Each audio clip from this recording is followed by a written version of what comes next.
Welcome to panacea. आज हम अप्रैल के करंट अफेयर्स के बारे में डिस्कस करेंगे। सबसे पहले आज हम डिस्कस करेंगे ऑपरेशन सिंदूर के बारे में। पहलगाम अटैक के डिफेंस में इंडिया ने लॉन्च किया है।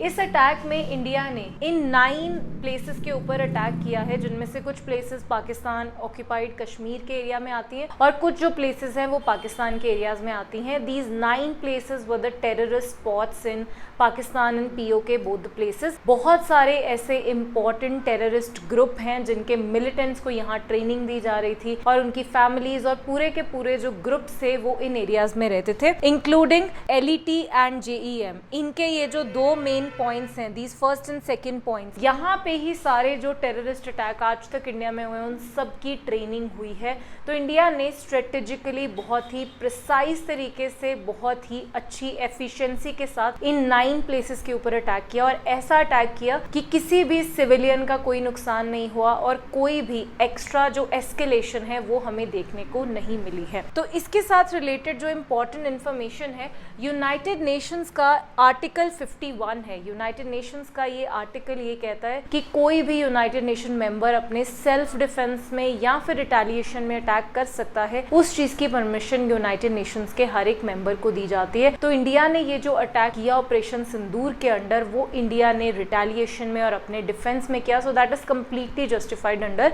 United Nations. आगे हम डिस्कस करते हैं कि कौन कौन से जो स्ट्राइक वेपन्स हैं उनका इंडिया ने इस्तेमाल किया है, जिनमें से ब्रह्मोस इस टाइम पे इंडिया का one of the most highlighted जो एक सेक्टर है वो बनता जा रहा है। ब्रह्मोस मिसाइल इंडिया और रशिया का एक जॉइंट प्रोजेक्ट है जिसकी प्रोडक्शन है वो इंडिया में ही हो रही है और अभी लखनऊ में ब्रह्मोस मिसाइल के रिलेटेड एक नई टेस्टिंग जो स्पेस है वो भी एस्टेब्लिश करी गई है गवर्नमेंट की तरफ से। BrahMos missile supersonic cruise missiles हैं जो सीधा अपने टारगेट पे जाके हिट करती हैं। इनके कॉन्ट्रास्ट में बैलिस्टिक मिसाइल्स होती हैं जो एक कर्व में जाके अपने टारगेट को हिट करती हैं, but these are supersonic means these are faster than the speed of sound. और दूसरी चीज सुपरसोनिक है, क्रूज है तो सीधा जाके टारगेट करेंगी। इसके अलावा एक मिटियोर नाम की new generation beyond visual air to air missile system का इंडिया ने यूज किया है। इंडिया ने ड्रोन्स का भी इस्तेमाल किया है जिनको हम लॉइटरिंग म्यूनिशंस कहते हैं। एंड हैमर नाम की एक टेक्नोलॉजी का इंडिया ने यूज किया which is highly agile modular munition extended range. And also another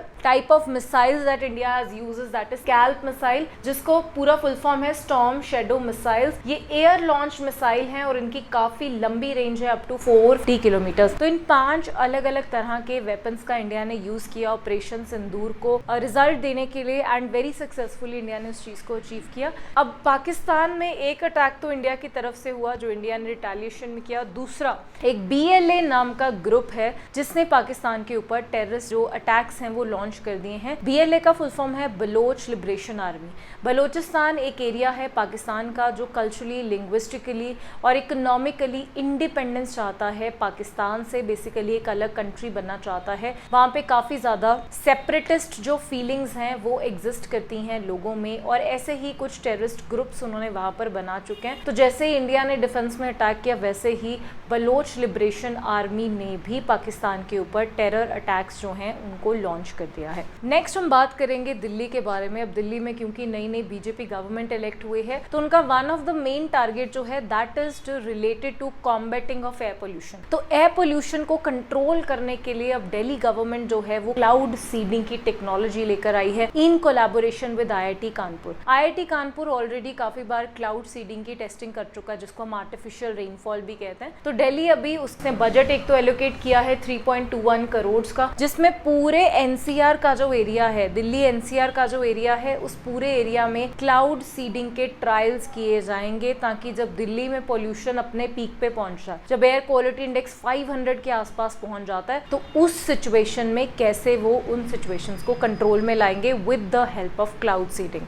देखिए क्लाउड सीडिंग जो टेक्नोलॉजी है इसका मतलब होता है कि जो एग्जिस्टिंग क्लाउड जो ऑलरेडी एटमॉस्फेयर में है हम उनका जो कंडेंसेशन प्रोसेस को फास्ट कर देते हैं। हम उन क्लाउड्स को कुछ केमिकल्स और वाटर वेपर्स के साथ भर देते हैं। बेसिकली जो इसमें केमिकल यूज किया जाता है वो होता है सिल्वर आयोडाइड। इससे जो क्लाउड्स है उनमें कंडेंसेशन प्रोसेस बढ़ता है जिससे उनकी प्रेसिपिटेशन करने की जो पावर है वो बढ़ जाती है। क्लाउड सीडिंग का मतलब हम ओरिजिनल क्लाउड्स नहीं बनाते, हम एग्जिस्टिंग क्लाउड्स की कैपेसिटी को बढ़ाते हैं। इसीलिए कई बार ये जो है इसमें हम फेलियर्स भी देखने को मिलते हैं, जैसे फ्लड्स की सिचुएशन बन गई थी पिछले साल दुबई में, क्योंकि कई बार हम उन क्लाउड्स की सही कैपेसिटी को जज नहीं कर पाते, जिसका सारा नुकसान फिर फ्लड्स की फॉर्म में हमें ही बेयर करना पड़ता है। तो ऐसा एक एक्सपेरिमेंट दिल्ली में होगा to combat air pollution in Delhi, that is very important. Next हम बात करते हैं सेंटर गवर्नमेंट की तरफ से ministry of road transport, Nitin Gadkari की जो मिनिस्ट्री है उसने एक स्कीम लॉन्च करी है, जिस स्कीम के अंडर रोड एक्सीडेंट के विक्टिम्स को कैशलेस ट्रीटमेंट दिया जाएगा। अगर किसी का भी रोड एक्सीडेंट होता है विद इन 7 डेज 1.5 लाख तक का जो ट्रीटमेंट है वो इस पर्टिकुलर इंसान जो है वो कैशलेस तरीके से जाके करा सकता है, जिसका पूरा का पूरा पैसा सेंटर गवर्नमेंट पे करेगी। वो पैसा सीधा हॉस्पिटल को पे किया जाएगा from motor vehicle accident fund. जैसे कि आयुष्मान भारत स्कीम के अंडर गवर्नमेंट ने कुछ हॉस्पिटल्स को नोटिफाई किया हुआ है, वैसे ही इस स्कीम के लिए भी हॉस्पिटल्स को नोटिफाई किया जाएगा। फिर वो जो हॉस्पिटल्स होंगे वहां जाके जो एक्सीडेंट विक्टिम्स हैं वो अपना इलाज करा सकते हैं। तो ये इस साल की इंपॉर्टेंट स्कीम है जो ट्रांसपोर्ट मिनिस्ट्री की तरफ से लॉन्च करी गई है। तो इसकी एलिजिबिलिटी क्या है, कितने डेज में जाकर आप इलाज करा सकते हैं, कितने तक का इलाज करा सकते हैं, that is important for exams.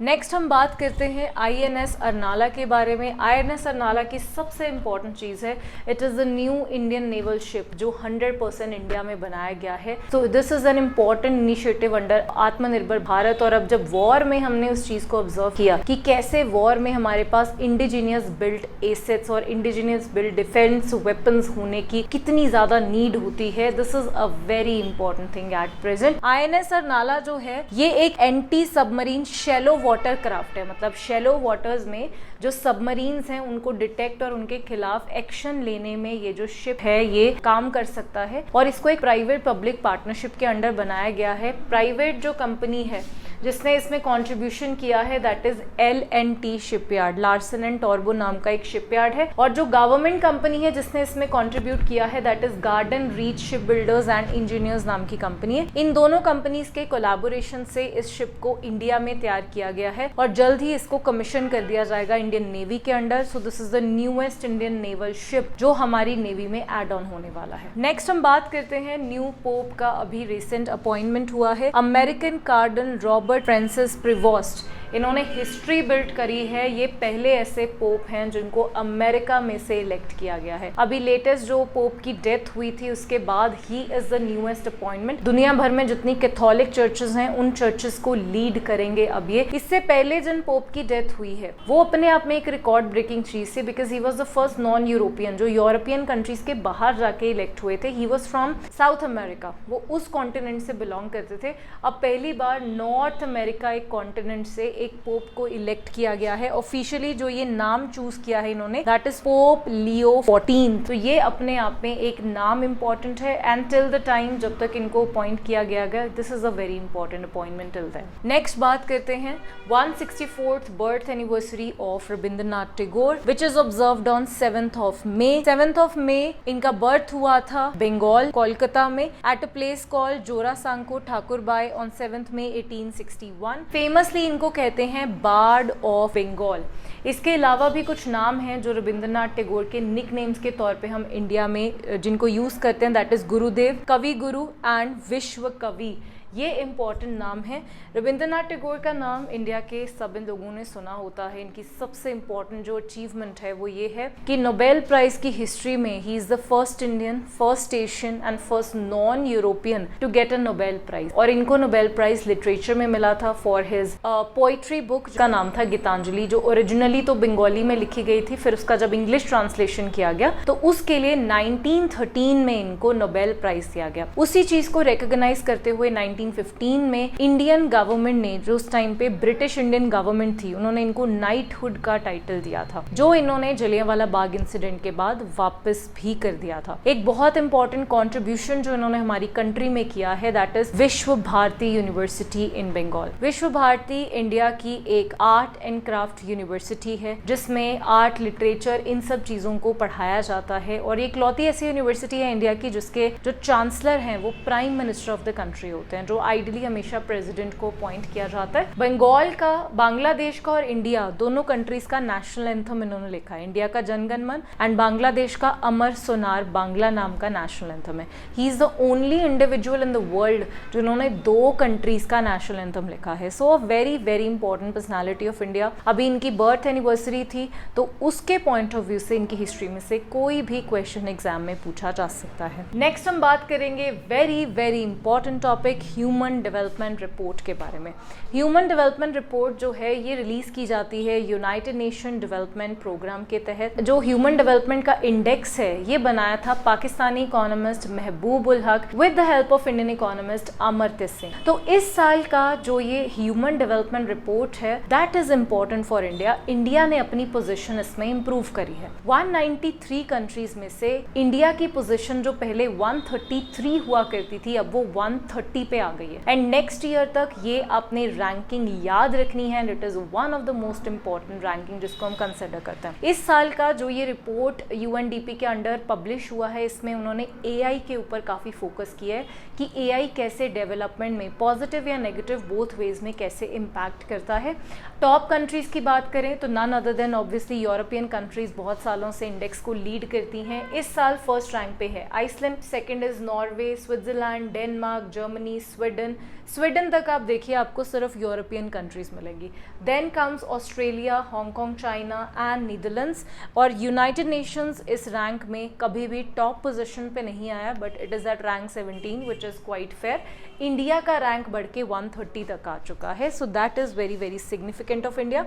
India के नेबर्स की बात करें तो चाइना, श्रीलंका एंड भूटान हमसे ऊपर रैंक में आते हैं, जबकि बांग्लादेश, नेपाल और पाकिस्तान हमसे नीचे के रैंक में आते हैं। Bangladesh is at the same rank at 130, Nepal is at 145, Pakistan is at 168। अब अगर हम बात करें कि इंडिया का रैंक इंप्रूव कैसे हुआ तो उसमें हम डायमेंशंस के बारे में बात करेंगे। दीज आर द इंडिकेटर्स जिसके बेसिस पे एचडीआई का मेजरमेंट किया जाता है। पहली बात तो इंडिया में लाइफ एक्सपेक्टेंसी में हमें इंक्रीज देखने को मिला है। इंडिया में लाइफ एक्सपेक्टेंसी जो पहले 71.70 ईयर्स हुआ करती थी अब वो बढ़ के 72 हो चुकी है। This is a significant increase. Next is expected year schooling जो ऑलमोस्ट सेम चला है हमारे पास। मीन ईयर्स ऑफ स्कूलिंग हमारे पास बढ़ गई है, जो पहले 6.57 थी अब वो 6.88 हो चुकी है। Gross national income per capita में हमें काफी इंक्रीज देखने को मिला है which was earlier $8475 and now it is $9046। तो इन फैक्टर्स की वजह से इंडिया का जो रैंक है एचडीआई में वो हमें इम्प्रूव होता हुआ दिखा है। ग्लोबल अगर हम एचडीआई के बारे में बात करें तो कोविड से जो पूरी इकोनॉमीज में हिट देखने को मिला है वर्ल्ड ओवर, तो रिपोर्ट ये कहती है कि इससे पहले, कोविड से पहले तक उनको एक्सपेक्टेशन थी कि 2030 तक most countries in the world high development की कैटेगरी में आ जाएंगी। लेकिन कोविड ने जो इकोनॉमीज को हिट किया, जो डेवलपमेंट के पेस को हिट किया, अब उनको ये एक्सपेक्टेशन नहीं है और अब उनको लगता है कि 2030 से वो जो टाइम है वो आगे डिले होता जाएगा। फिर एआई के बारे में बात हुई कि कैसे कुछ लोगों को लगता है कि एआई नई जॉब अपॉर्चुनिटीज क्रिएट करेगा और कुछ लोगों को लगता है कि एआई उनकी जॉब्स भी छीन लेगा। तो हमें एक ह्यूमन सेंट्रिक एआई लॉज लाने की जरूरत है ताकि एआई हमें डेवलपमेंट में सपोर्ट करे, रादर देन इंडिया जैसी इकोनॉमीज जहां पे एआई अगर हमारी जॉब छीन लेता है तो अनएम्प्लॉयमेंट रेट बढ़ेगा जिससे इकोनॉमी की डेवलपमेंट और ज्यादा रुकनी शुरू हो जाएगी।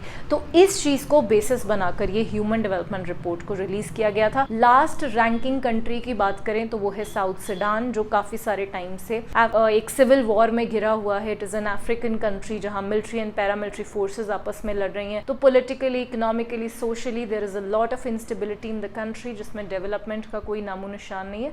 सो South Sudan is the last ranking country in human development index. India का रैंक हमने याद रखना है, दैट इज 130th। नेक्स्ट हम बात करेंगे इंडिया और यूके का हिस्टोरिकल फ्री ट्रेड एग्रीमेंट जो इंडिया यूके के बीच में साइन हुआ है। किसी भी कंट्री का जो ट्रेड एग्रीमेंट है वो एक अर्ली हार्वेस्ट स्कीम से शुरू होता है जब दोनों कंट्रीज आपस में ट्रेड करना शुरू करती हैं। धीरे धीरे वो प्रेफरेंशियल ट्रेड एग्रीमेंट तक पहुंचती हैं जहां पे वो कुछ ट्रेड को और कुछ कंट्रीज को ज्यादा प्रेफरेंस देना शुरू करती हैं। एक हायर लेवल जो बायलेटरल ट्रेड में आता है that is free trade agreement. तो free trade agreement bilateral trade में एक बहुत ही इंपॉर्टेंट अचीवमेंट होती है जो इंडिया और यूके ने अभी अचीव किया। अब इसमें होगा क्या क्या वो डिस्कस करते हैं। 99% ऑफ इंडिया जो यूके को एक्सपोर्ट करेगा उसके ऊपर यूके जो है वो 0 कस्टम ड्यूटी इम्पोज करेगा। तो सीधा सीधा इसका इम्पैक्ट जिन सेक्टर्स के ऊपर पड़ेगा, दो sectors are textile, footwear, marine, leather, sports, organic, auto parts and engineering. इन सब फैक्टर्स पे डायरेक्टली इस चीज का इम्पैक्ट पड़ेगा, क्योंकि अगर